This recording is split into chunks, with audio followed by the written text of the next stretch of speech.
नमस्कार, स्वागत है आपका वी टाइम न्यूज पर और आपके साथ मैं हूं पहली चौहान। बढ़ते हैं खबरों की ओर। जंगीपुर विधायक जाकिर हुसैन और विधायक के नवनियुक्त प्रतिनिधि वकील अहमद ने वार्ड नंबर 11 के पार्षद पर बड़े पैमाने पर आवास योजना में भ्रष्टाचार के आरोप लगाए थे। विधायक जाकिर और उनके प्रतिनिधि वार्ड नंबर 11 में कितना भ्रष्टाचार हुआ है या पारदर्शी काम हुआ है, इसकी जांच कराने के लिए घर घर गए थे। फिर नवनियुक्त विधायक प्रतिनिधि ने गंभीर आरोप लगाते हुए कहा कि मैंने सभी अधिकारियों को हुए भ्रष्टाचार की जानकारी दी है, लेकिन उन्होंने अभी तक कोई कार्रवाई नहीं की है। अगर इस पर कोई कार्रवाई नहीं की गई तो हम बड़े आंदोलन के साथ आगे बढ़ेंगे। वही जिस पार्षद पर यह आरोप लगाया गया है, उनका कहना है कि सारे आरोप बेबुनियाद हैं और आवास योजना में किसी तरह का भ्रष्टाचार नहीं हुआ है। हालांकि हमने पहले भी मेयर को कहते सुना है, उन्होंने कहा था कि नगर पालिका में किसी तरह का भ्रष्टाचार नहीं हुआ है। ওনার একটা লজ্জা থাকা দরকার। মানুষ ওকে ভোট দিয়ে জনপ্রতিনিধি বানিয়েছে। আজকে 11 নম্বর ওয়ার্ড আমরা পরিদর্শন যে করেছি, মানুষের হাহাকার শুনেছি।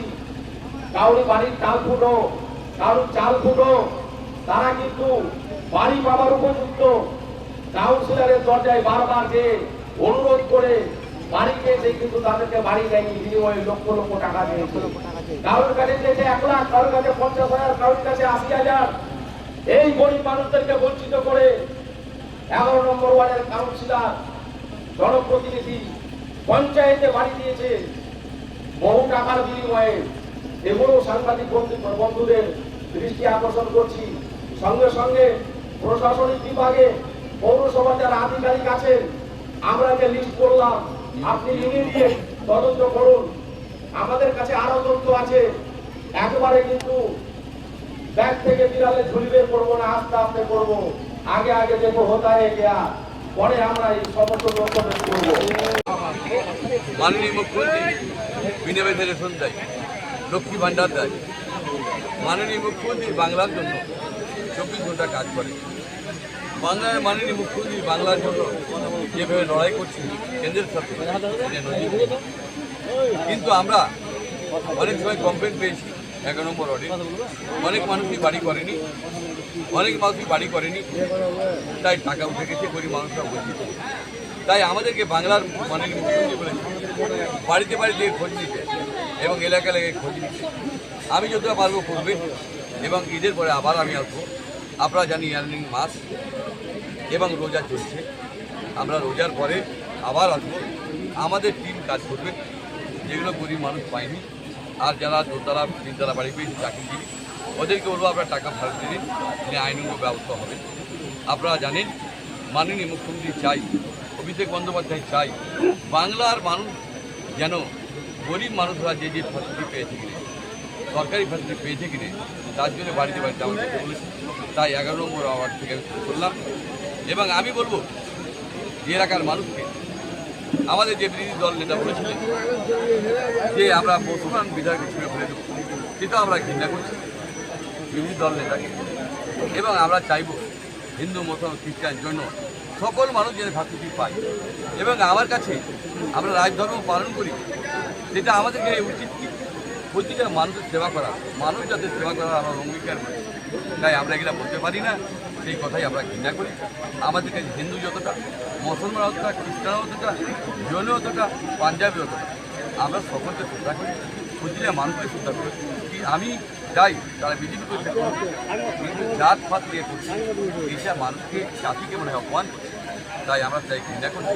আমরা আজকে মাননীয় মুখ্যমন্ত্রীর কাজ করছি এবং অভিষেক বন্দ্যোপাধ্যায়ের নির্দেশ অনুসারে আমরা চাইব 11 নম্বর সম্পর্কিত বলি।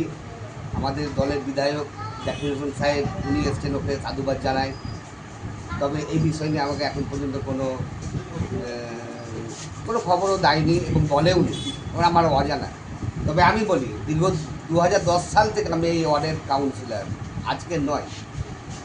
যারা ওনাকে নিয়ে এসছে হয় ভুল বুঝে নিয়ে এসছে, না হয় যারা নিয়ে এসছে তারা 2010-এ আমার কাছে কংগ্রেসের প্রার্থী পরাজিত হয়েছেন, 2015-তেও কংগ্রেসের প্রার্থী পরাজিত হয়েছেন, গত 2022-এ যে ভোটটা হয়েছে সে ভোটেও কিন্তু ওরা কংগ্রেসের প্রার্থী, এটা আমি হলফনামা দিয়ে বলতে পারি। তাদের ডাকে উনি সাড়া দিয়েছেন আমি যা রিপোর্ট করার আমার দলের বিধায়ক আছেন, আমি বিধায়কের কাছে অবশ্যই যাব, বিধায়ক আমি বিস্তারিতভাবে এগুলো জানাবো। এবং যেসব নামগুলো দিলেন, দেখুন এটা আপনার 7 নম্বর লট চলছে। 7 নম্বর লটের মধ্যে কিছু বাড়ি তো অবশ্যই যারা দলের কর্মী, যারা সক্রিয় কর্মী, যারা লোকসভা ভোট, বিধানসভা ভোট, পৌরসভা ভোট, এখনই দেখা গেল কলকাতাতে একটা মিটিংয়ের জন্য ডাক পড়লো, তারা যারা যায় তার কিন্তু 1 নম্বর 2, 4, 5 দিতেই হবে। দ্বিতীয় নম্বর হলো এই যে নামগুলো, এগুলো গত 2020 সালের অনেক ব্যক্তি দেখা গেল 20 সালে অবস্থা নরম ছিল, শোচনীয় ছিল। এখন 2025 সাল, সে সময়তে অনেকের ছেলেরা কাজ করে, নিজেরা কাজ করে অনেকটা ডেভেলপ হয়েছে। আরেকটা কথা বলবো আমি বিধায়ক সাহেবকে, এইভাবে উনি ঘুরেন, খুব ভালো লাগলো। আমার ওয়ার্ডে এসছেন, আমাদের জনপ্রিয় বিধায়ক জাকির সাহেব আমার ওয়ার্ডে এসছে, এটা তো আমার গর্বের বিষয়। वी टाइम न्यूज के लिए मुर्शिदाबाद से मिलन सरकार की रिपोर्ट।